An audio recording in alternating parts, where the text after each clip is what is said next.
Hello बच्चों, welcome back to my channel. कैसे हैं आप सब लोग।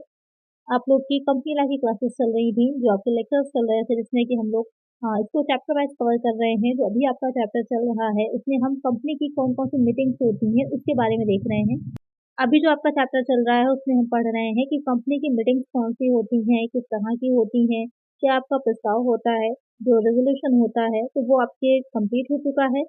अब जो इसमें नया टॉपिक है वो मताधिकार हो जाएगा कि वोटिंग राइट्स क्या होते हैं, किस तरह से यूज किया जाता है। वो आज का टॉपिक आपका रहेगा इसमें। अगर प्रीवियस वीडियोस आपने नहीं देखे तो जरूर से देख लीजिएगा, काफी इंपॉर्टेंट चीजें हैं उसमें जो कि आपके एग्जाम के लिए काफी हेल्पफुल होंगी, चाहे आपका ऑब्जेक्टिव पेपर हो या फिर आपका डिस्क्रिप्टिव पेपर हो, दोनों में ही आपकी हेल्पफुल होने वाली हैं। तो आज शुरू करते हैं वीडियो को। वीडियो शुरू करने से पहले चैनल को सब्सक्राइब जरूर कर लीजिएगा। किसी और सब्जेक्ट पर अगर आप एमसीक्यू वीडियो या लेक्चर्स की वीडियो चाह रहे हैं, सब्जेक्ट का नेम कमेंट कर दीजिए और फ्रेंड्स साथ वीडियो को शेयर करिएगा। और इसकी बाकी की वीडियोस अगर आपने नहीं देखी तो प्रीवियस में मैंने अपलोड करी थी, तो इसका एक अलग से चैनल पे प्लेलिस्ट बनी हुई है, लिंक आपको इस वीडियो के डिस्क्रिप्शन में मिल जाएगा, वहां से देख सकते हैं। आइए शुरू करते हैं इसमें कि जो कंपनी अधिनियम 2013 है उसमें अंशधारकों को मताधिकार का महत्वपूर्ण अधिकार प्रदान करता है। जिस तरह से एक सिटीजन जो होता है, नागरिक जो होता है, उससे अपने राइट्स होते हैं वोटिंग के, इसी तरह से एक कंपनी में भी जो उसके अंशधारी होते हैं, जिसके शेयर होल्डर्स होते हैं, उनको भी वोटिंग का राइट होता है। उसी के बेसिस पर ही जो मीटिंग्स होती है कंडक्ट करी जाती है, वहां पर कोई भी डिसीजन लिया जाता है, कोई भी प्रस्ताव पारित होता है। तो यहाँ पर क्या है कि ये इसका महत्वपूर्ण अधिकार प्रदान करता है। अंशधारकों के मताधिकार कंपनी के प्रवर्तकों या संचालकों के दया पर निर्भर नहीं करते, बल्कि कंपनी अधिनियम द्वारा नियंत्रित होते हैं। यानी कि जो उनको राइट्स दिए गए हैं, वो राइट्स हैं वो कंपनी एक्ट जो है उसके अकॉर्डिंग दिए गए हैं, ना कि जो कंपनी के प्रवर्तक यानी कि जो प्रमोटर हैं या फिर जो संचालक डायरेक्टर्स हैं उनके द्वारा दिए गए। एक पब्लिक कंपनी के अंशधारकों के मताधिकारों के संबंध में निम्नलिखित नियम होते हैं। ये कौन कौन से नियम होते हैं? पहला नियम है कि प्रत्येक साधारण अंश पूंजी के धारकों को कंपनी की बैठक के समक्ष रखे गए प्रत्येक प्रस्ताव पर मत देने का अधिकार होता है। कि जो भी साधारण अंश पूंजी यानी कि जो इक्विटी शेयर होल्डर्स होते हैं, यहाँ पर उनकी बात की जा रही है, समता अंश पूंजी की, तो वो धारक जो होते हैं, होल्डर्स जो हैं, कंपनी की जो भी बैठक हो रही होती है वहां पर कोई भी प्रस्ताव रखा गया है तो उसमें अपना मत दे सकते हैं। दूसरा पॉइंट है मतदान के समय उसका मताधिकार कंपनी की चुकता साधारण अंश पूंजी में उसके भाग के अनुपात में होगा। अब कितना होगा उनका राइट, तो डिपेंड करता है कि उनकी कितनी पेड अप कैपिटल है। चुकता यानी कि जो पेड अप है, कितनी पेड अप कैपिटल उनकी है, उसी के ही अनुपात में ही उनका राइट होता है मताधिकार का। थर्ड पॉइंट क्या कह रहा है कि प्राधिकार अंशधारकों तो अधिकार अंशधारकों प्रेफरेंस शेयर होल्डर्स के प्रस्तावों पर सामान्यतः मतदान का अधिकार नहीं होगा। जो प्राधिकार अंशधारी होते हैं, प्रेफरेंस शेयर होल्डर्स होते हैं, उनको मत देने का जनरली अधिकार नहीं होता है। स्वाधिकार धारक केवल ऐसे प्रस्ताव को मतदान कर सकता है जो प्रत्यक्ष तौर पर उन अंशों से संबंधित अधिकारों को प्रभावित करते हैं। अभी मैंने पहले ही कहा था कि यहाँ पर साधारण अंश की बात हो रही है, तो कौन से अंश हो जाते हैं? वो इक्विटी शेयर्स की बात हो रही होती है, समता अंशधारियों की बात हो रही होती है। यहाँ पर जो पूरा अधिकार अंशधारी होते हैं, प्रेफरेंस शेयर होल्डर्स होते हैं, उनको सामान्यतः मतदान का, वोटिंग का राइट नहीं रहता, लेकिन वो उन मुद्दों पर या उन पॉइंट्स पर अपने मत दे सकते हैं, प्रस्ताव पे मत दे सकते हैं जो कि उन्हीं के अधिकारों से जुड़े हुए होते हैं। प्रत्येक ऐसे प्रस्ताव जो कंपनी के परिसमापन या अंश पूंजी की वापसी या उसकी कमी करने के विषय में हो, उस पर भी वो अपना राइट दे सकते हैं, क्योंकि उसमें उनकी भी पूंजी लगी होती है। तो कोई ऐसा प्रस्ताव है जिसमें पूंजी की कमी की जा रही है, कंपनी के कैपिटल का रिडक्शन किया जा रहा है, तो वहां पर उनको भी मत देने का अधिकार होता है। नेक्स्ट राइट हो जाएगा उनका, यदि किसी श्रेणी के प्राधिकार अंशों पर 2 या अधिक वर्षों से लाभांश नहीं चुकाया गया है, तो उस श्रेणी के प्राधिकारधारियों को कंपनी के सभी प्रस्तावों पर वोट देने का अधिकार होता है। यह अगर स्वाधिकार अंशों पर बात सिर्फ यहाँ पर चीज समझ लीजिए कि जो इक्विटी शेयर होल्डर्स होते हैं वो सभी को मत देंगे, जो प्रेफरेंस शेयर होल्डर्स होते हैं वो केवल उन्हीं मुद्दों पर या उन्हीं प्रस्तावों पर ही अपने मत दे सकते हैं जो कि उन्हीं से जुड़े हुए होते हैं, चाहे वो अंशों की बात हो रही हो या फिर लाभांश की बात हो रही है। तो अब आपको क्लियर हो गया होगा कि कहाँ पर प्रेफरेंस शेयर होल्डर्स अपना मत दे सकते हैं और कहाँ पर इक्विटी शेयर होल्डर्स। फिर फिफ्थ पॉइंट है कि वोटों का अनुपात, कि जहां पर समता धारक और अधिकार धारक दोनों ही किसी प्रस्ताव पर मतदान के अधिकारी हों, तो उनके वोट देने के अधिकार अंशों की चुकता पूंजी के अनुपात में होते हैं। इससे पहले भी मैंने बताया कि जितनी पेड अप कैपिटल होगी उनकी, उसी के बेसिस पर ही उनका वोटिंग का राइट होता है। जैसे किसी के पास 5 है तो वो 5 हो जाएगा उनका, सपोज कर लीजिए। अब किसी के पास 3 है तो वो 3 राइट हो जाते हैं। तो ये हो जाएगा मताधिकार, ये क्या अधिकार उनको मिलता है। अब आ जाते हैं कि विधियां क्या होती हैं, कि किस तरह से मतदान किया जा सकता है। तो पहला पॉइंट है आवाज द्वारा। आवाज द्वारा का क्या मतलब हो जाता है कि जब कोई बहस हो रही होगी तो अध्यक्ष जो होता है उससे वो ये पूछता है, जो सदस्य होते हैं प्रस्ताव के पक्ष में है और कितने जो है विपक्ष में, यानी कि ये पूछा जाता है कि कितने सदस्य जो है इस प्रस्ताव जो भी रखा गया है, रेजोल्यूशन जो रखा गया उसके फेवर में है और कितने अपोजिट में है। जो सदस्य पक्ष में होते हैं वे हाँ करेंगे और जो विपक्ष में होते हैं वो नहीं करते हैं। हाँ और नहीं में आवाज इतनी ज्यादा तेज सुनाई देती है, जैसे यस की आवाज बहुत तेज आवाज में आई तो इसका मतलब ज्यादा लोग जो हैं वो इसके पक्ष में है, अगर नहीं की आवाज है तो विपक्ष में है, उसके बेसिस पर निर्णय जो अध्यक्ष होता है वो दे देता है। फिर होता है मतदान द्वारा, तो इसमें तो सिंपल सी बात है, मतपत्र बांट दिए जाते हैं। जैसे कि आप लोग जाकर के अपना वोट देते हैं, सेम वैसे ही रहता है कि इसमें मतदान होता है, किसी पात्र या किसी बॉक्स में डाले जाएंगे, फिर निकाला देखा जाता है कि कितने पक्ष में है कितने विपक्ष में, उसी के बेसिस पर जो होता है वो डिसीजन लिया जाता है। अब जो है वोटिंग मशीन के द्वारा हो रहा है, जैसे कि हमारे यहाँ इंडिया में ही अब जो वोट पड़ते हैं वो ईवीएम के थ्रू पड़ते हैं। फिर आ जाता है कि हाथ उठा करके, ये प्रथा अधिकतर कंपनियों की सभा में अपनाई जाती है। सभा का अध्यक्ष पहले उन सदस्यों के हाथ उठाने को कहता है जो प्रस्ताव के पक्ष में है और पक्ष में वोट देना चाहते हैं। अपना हाथ उठाता है और अध्यक्ष इन हाथों को गिन लेता है। सेम वही चीज आपकी रहेगी विपक्ष के लिए भी, कि हाथ उठाए जाएंगे, जितने भी होंगे उसके अकॉर्डिंग काउंट कर लिया जाता है और जितने भी इसमें पक्ष में ज्यादा होते हैं तो पक्ष वाला जो है प्रस्ताव पारित हो जाएगा, अगर विपक्ष में होंगे तो प्रस्ताव पारित नहीं होता है। हाथ उठाकर वोट देने से कोई भी सदस्य एक से अधिक मत नहीं दे सकता, मतलब ये है कि यहाँ पर इसमें एक ही आपका राइट होता है, एक ही आप मत दे सकते हैं, एक से ज्यादा नहीं दे सकते। जब सभा में कोई प्रस्ताव मतदान के लिए रखा जाता है, जब तक मतगणना पोल की मांग न की जाए या फिर वोट इलेक्ट्रॉनिक विधि से न गिने जाए, प्रस्ताव पर निर्णय हाथ उठाकर ही किया जाता है। जनरली यूज जो होता है वो यही मेथड यूज होता है, हाथ उठाकर वाला। अगर स्पेशली कहा जा रहा है कि पोल वाला जो है मेथड यूज किया जाए तो वहां पर उसकी उस तरह से काउंटिंग की जाती है। जब मतदान का निर्णय सूक्ष्म में लिख लिया जाता है तो सभा के अध्यक्ष का निर्णय हाथ उठाकर वोट देने की दिशा में अंतिम और अकाट्य माना जाता है। फिर हो जाता है मतगणना द्वारा, जैसे कि यहाँ पर पोल की बात की गई थी। इसमें क्या रहता है कि ये सभा की राय जानने के उपयुक्त वर्णित सभी विधियों से भिन्न है। इसमें प्रत्येक अंश के लिए एक मत होता है। एक सदस्य के पास जितने अंश हों उसके उतने ही वोट होते हैं और जो सदस्य व्यक्तिगत रूप से उपस्थित नहीं होता वो अपना प्रॉक्सी अपनी जगह किसी और व्यक्ति को भेज सकता है, वो वहाँ पर वोट के मतदान में शामिल हो जाएगा। तो मतगणना द्वारा हुआ। तो अक्सर अगर आपका डिस्क्रिप्टिव पेपर हो रहा तो सीधे सीधे मतगणना पूछा जा सकता है कि क्या होती है, तो आपको ये बताना है कि एक व्यक्ति का एक अंश अगर है तो उसका एक वोट होगा, उसके पास 5 अंश है तो उसके 5 वोट होंगे। डिपेंड करता है आपके पास अंश कितने हैं उतने ही आपके वोट होते हैं। तो इस तरह से मतगणना या पोल में होता है। अब आपको क्लियर हो गया होगा कि मतदान द्वारा ज्यादा कंफ्यूजन जो होती है मतदान में और मतगणना वाले में होती है, कि मतदान में क्या होता है कि आप वोट देते हैं, अपना एक बॉक्स में डालते हैं, उसके बाद काउंटिंग होती है। और पोल में क्या रहता है कि जितने आपके अंश होते हैं उतने ही आपके वोट होते हैं। अब आपको क्लियर हो गया होगा कि क्या होती है मतगणना या फिर किस तरह से मतदान मेनली होता है। ये क्वेश्चन इंपॉर्टेंट है, अक्सर एग्जाम में पूछा जाता है। नेक्स्ट इसमें जो इम्पोर्टेंट है वो देखते हैं कि ई वोटिंग क्या होती है। इलेक्ट्रॉनिक माध्यमों के द्वारा मतदान, क्योंकि आजकल ज्यादातर इलेक्ट्रॉनिक चीजों का चलन है, तो यहाँ पर ये क्वेश्चन भी आपसे पूछा जा सकता है शॉर्ट में कि ई वोटिंग क्या होती है। तो केंद्रीय सरकार कुछ श्रेणी या श्रेणियों की कंपनियों के सदस्यों को अपने वोट इलेक्ट्रॉनिक माध्यम से निर्धारित ढंग से देने की आज्ञा दे सकती है। इलेक्ट्रॉनिक माध्यम से मत देने के नियमों के अनुसार प्रत्येक सूचीबद्ध कंपनी अथवा 1000 सदस्यों से अधिक वाली कंपनी को अपने सदस्यों को सामान्य सभा में इलेक्ट्रॉनिक माध्यम से वोट डालने की व्यवस्था करनी होती है।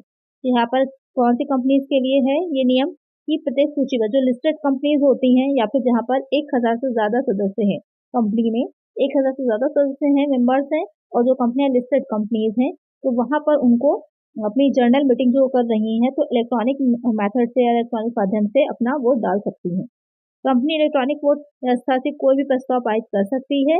इस व्यवस्था में इलेक्ट्रॉनिक मतपत्र का प्रदर्शन, सदस्यों के मतों को रिकॉर्ड करने व पक्ष विपक्ष में पड़े मतों की गणना का कार्य एक केंद्रीय सर्वर के माध्यम से होता है, जिसमें साइबर सुरक्षा होती है। वही चीज है, इस तरह से आप ईवीएम पर देते हैं जाकर के अपना वोट, और उसके पीछे भी इसकी सुरक्षा होती है जिससे किसी तरह की गड़बड़ी न होने पाए। सेम वही चीज इसमें भी रहती है। यदि किसी प्रस्ताव के पक्ष में डाक मतपत्रों द्वारा वांछित वोट संख्या की सहमति मिल जाती है तो समझा जाएगा कि सामान्य सभा में पारित कर दिया गया। आपको समझ में आ गया होगा कि मतदान क्या होता है, विधियां क्या होती हैं, और ई मतदान क्या होगा, ई वोटिंग क्या होगी। ये मेन आपके क्वेश्चन थे जिससे बनते हैं। अब एक बहुत इंपॉर्टेंट क्वेश्चन और आता है, प्रॉक्सी या प्रतिपुरुष कौन होता है, इसे देख लेते हैं एक बार। प्रॉक्सी एक ऐसे व्यक्ति को कहते हैं जो कंपनी की सभा में किसी अन्य सदस्यों की ओर से उपस्थित रहने तथा मत देने के लिए अधिकृत होता है। यानी प्रॉक्सी का मतलब है कि आप कहीं पर नहीं जा रहे, आप अपनी जगह किसी दूसरे व्यक्ति को भेज रहे हैं और वो आपका एग्जैक्टली जो आपका काम है वहाँ पर वही वो व्यक्ति भी उस काम को कर रहा होगा। तो वो व्यक्ति क्या कहलाता है? वो व्यक्ति आपका प्रॉक्सी कहलाता है। तो जब कोई व्यक्ति कंपनी की सभा में खुद ना पहुंच करके किसी अन्य सदस्य को अपनी ओर से उपस्थित रहने और मत देने का, यानी कि वो अपना वोट भी दे सकता है, दोनों के लिए अधिकृत कर रहा हो तो वो व्यक्ति प्रॉक्सी कहलाता है। कंपनी की सभाओं में सदस्य बहुधा अनुपस्थित रहते हैं। वर्तमान समय में कंपनी का हिस्सेदारी इतनी दूर तक फैले क्योंकि अब तो ऑनलाइन क्योंकि बहुत सारी चीजें हो गई हैं, आप कहीं से भी कोई भी अपना वोट किसी भी कंपनी के शेयर्स को परचेज कर सकते हैं। देखिए ऑनलाइन ट्रेडिंग होती ही है, आपको पता ही होगा इसके बारे में। तो आप शेयर खरीद सकते हैं। तो वहाँ पर उनका खुद पहुंच पाना वहाँ पर मुश्किल हो जाता है जब मीटिंग्स हो रही हो, तो इसके लिए वो प्रॉक्सी को यूज कर सकते हैं। फिर आ जाता है संलेख को प्रॉक्सी माना जाना। साधारणतया प्रॉक्सी उस संलेख इंस्ट्रूमेंट को कहा जाता है जिसके द्वारा एक सदस्य किसी दूसरे व्यक्ति को कंपनी की सभा में उपस्थित होने वोट देने के लिए नियुक्त करता है। इस प्रकार प्रॉक्सी शब्द व्यक्ति के लिए तथा संलेख के लिए भी प्रयोग किया जाता है, यानी कि जो प्रॉक्सी शब्द की बात हो रही है तो किसी व्यक्ति की बात की जा रही है या फिर किसी संलेख की, किसी इंस्ट्रूमेंट की, किसी और के थ्रू भी आप किसी ऑनलाइन उसके मेथड का यूज कर सकते हैं। इसके द्वारा कोई अन्य व्यक्ति प्रतिनिधित्व करने के लिए नियुक्त किया जाता है। फिर आ जाता है कि इसके संबंध में जो और प्रावधान है वो देख लेते हैं कि किसी सदस्य या अन्य व्यक्ति को प्रॉक्सी नियुक्त करना। कंपनी को कोई भी सदस्य जिसे कंपनी की सभा में उपस्थित होने और मत देने का अधिकार होता है, किसी अन्य व्यक्ति को चाहे वह कंपनी का सदस्य हो या ना हो, अपने स्थान पर कंपनी की सभा में उपस्थित होने के लिए प्रॉक्सी के द्वारा नियुक्त कर सकता है। पर लेकिन एक चीज ध्यान दीजिएगा कि इस प्रकार नियुक्त किए गए प्रॉक्सी को सभा में बोलने का अधिकार नहीं होता। वो अपना मत दे सकता है, वो वहाँ पर प्रेजेंट हो जाएगा, लेकिन अपने बात को रखना या फिर जो है वो किसी चीज पर वो अपने विचार देना वो उसको राइट नहीं होता। फिर आ जाएगा प्रॉक्सी की नियुक्ति का अधिकार न होना, कि कुछ ऐसी सिचुएशंस भी होती हैं कि ये नियम तभी लागू होंगे जब अंतर नियमों में इसके विरोध में कोई सूचना न दी हो, तो वहां पर एक ऐसी कंपनी में प्रॉक्सी नियुक्त करने का अधिकार नहीं होगा जिसमें अंश पूंजी न हो। अगर आपकी ऐसी कंपनी है जहाँ पर आपने शेयर कैपिटल है ही नहीं, क्योंकि आपको पता ही है जो एक कंपनी होती है उसकी जो कैपिटल स्ट्रक्चर होता है उसमें बहुत सी चीजें शामिल होती हैं। शेयर कैपिटल हो सकती है, डिबेंचर हो सकते हैं, आप लॉन्ग टर्म लोन ले सकते हैं। वहां पर अगर आपने शेयर कैपिटल नहीं दे रखी है तो वहां पर प्रॉक्सी नियुक्त नहीं होता। एक प्राइवेट कंपनी का एक सदस्य एक से अधिक प्रॉक्सियों को एक ही समय सभा में उपस्थित होने के लिए नियुक्त नहीं कर सकता, यानी कि एक साथ एक से ज्यादा व्यक्तियों को आप एज ए प्रॉक्सी नहीं रख सकते हैं। प्राइवेट कंपनी की बात हो रही है वहां पर एक पब्लिक कंपनी का सदस्य एक से अधिक प्रॉक्सी नियुक्त कर सकता है। अच्छा पॉइंट है, या आपके ऑब्जेक्टिव क्वेश्चन अगर हो रहा है तो बन सकता है कि कौन सी कंपनी है जिसका सदस्य जो होता है एक से ज्यादा प्रॉक्सी नियुक्त कर सकते हैं, तो पब्लिक कंपनी होती है। फिर आएगा प्रॉक्सी मतगणना पर ही वोट दे सकता है। यदि अंतर नियमों में भिन्न नियम ना हो तो एक प्रॉक्सी केवल मतगणना पोल पर ही वोट दे सकता है, अन्य किसी दिशा में नहीं देगा। तो यहाँ पर जो अंतर नियम होते हैं बहुत ही इंपॉर्टेंट होते हैं, क्योंकि कंपनी को किस तरह से चलाना है वो सारी जो भी रूल्स रेगुलेशंस होते हैं वो आपके अंतर नियमों में ही दे रखे होते हैं। तो उसमें अगर किसी विभिन्न अलग तरह का कोई प्रावधान कर रखा है तो उसका पालन किया जाएगा। फिर आ जाता है सभा के नोटिस में प्रॉक्सी की सूचना, कि जो सभा होगी जो कि एक जनरल मीटिंग जो बुलाई जा रही है तो उसमें पहले नोटिस दिया जाता है। तो प्रत्येक नोटिस में यह विवरण स्पष्ट रूप से अवश्य दिया जाना चाहिए। कंपनी के सदस्यों को प्रॉक्सी द्वारा उपस्थित होने तथा वोट देने का अधिकार है और प्रॉक्सी के लिए कंपनी का सदस्य होना आवश्यक नहीं है, यानी कि जो व्यक्ति प्रॉक्सी का काम कर रहा है वो जरूरी नहीं है कि कंपनी का मेंबर हो। फिर आ जाएगा कंपनी के अधिकारियों द्वारा किसी को प्रॉक्सी नियुक्त करने का अनुरोध करना दंडनीय होगा, यानी कि कंपनी के जो अधिकारी हैं जो कंपनी को चला रहे हैं वो नहीं आपको सजेस्ट कर सकते या बता सकते हैं कि आप इसी को ही प्रॉक्सी चुन लीजिए, क्योंकि वहां पर क्या होगा पार्शियलिटी हो सकती है, इसलिए ऐसा नहीं किया जा सकता। तो ये कुछ इंपॉर्टेंट जो इससे रिलेटेड जो थे प्रोविजंस और भी बहुत से दे रखे हैं जो इंपॉर्टेंट थे वो मैंने आप लोग को बता दिए, आप देख सकते हैं बाकी भी। तो अगर प्रॉक्सी से रिलेटेड आपका क्वेश्चन बनता है तो यहाँ पर आप इस तरह से आंसर अपना दे सकते हैं कि प्रॉक्सी कौन होता है, किसको नियुक्त किया जा सकता है, या एक प्रॉक्सी फॉर्म भी आप देख सकते हैं कि ये प्रॉक्सी फॉर्म होता है जो कि भरा जाएगा कि मैं हम उपयुक्त कंपनी के सदस्य और श्री जो भी हैं को अपनी ओर से 42वीं कौन सी मतलब वार्षिक सभा हो रही है उसमें वोट देने के लिए प्रॉक्सी आप नियुक्त कर रहे हैं, उसके बाद अपना हस्ताक्षर करना है, बाकी इसकी मांग है और यहाँ पर इसकी सील होती। तो इस तरह से पूरा प्रॉक्सी फॉर्म भरा जाता है जब किसी को आप अपनी जगह पर भेज रहे होते हैं। नेक्स्ट इसमें बहुत इंपॉर्टेंट पॉइंट है ये सभाओं के सूक्ष्म मिनट्स ऑफ मीटिंग, ये शॉर्ट में भी लॉन्ग में भी, और इसके अलावा जो अगर आपका ऑब्जेक्टिव पेपर हो रहा है तो वहां पर भी ये बहुत पूछा जाता है कि मिनट्स क्या होते हैं। तो एक सभा में जो जो कार्य किए गए हैं उनका लेखा सभा का सूक्ष्म या कार्यव्रत मिनट कहलाता है। यानी कि एक सभा जो भी मीटिंग कंडक्ट की गई थी, उस मीटिंग में जो जो भी कार्य किए गए हैं उनको जो आप रिकॉर्ड कर रहे हैं, वो रिकॉर्ड जो होता है वो क्या कहलाता है? मिनट कहलाता है। हिंदी में सूक्ष्म या फिर उसे कार्यव्रत कहते हैं। तो यहाँ पर इसको ध्यान में रखिएगा। अगर डायरेक्ट आपका क्वेश्चन बनता है कि सूक्ष्म क्या होता है, तो कोई मीटिंग थी जो कंडक्ट हो गई, उसमें जो जो कार्य किए गए हैं उसको जो रिकॉर्ड रखा गया है वो आपका क्या कहलाएगा? मिनट कहलाता है। अब यहाँ पर उसके बारे में है कि सभा का सूक्ष्म विशेष प्रकार की पुस्तक में 30 दिन के अंदर लिखना।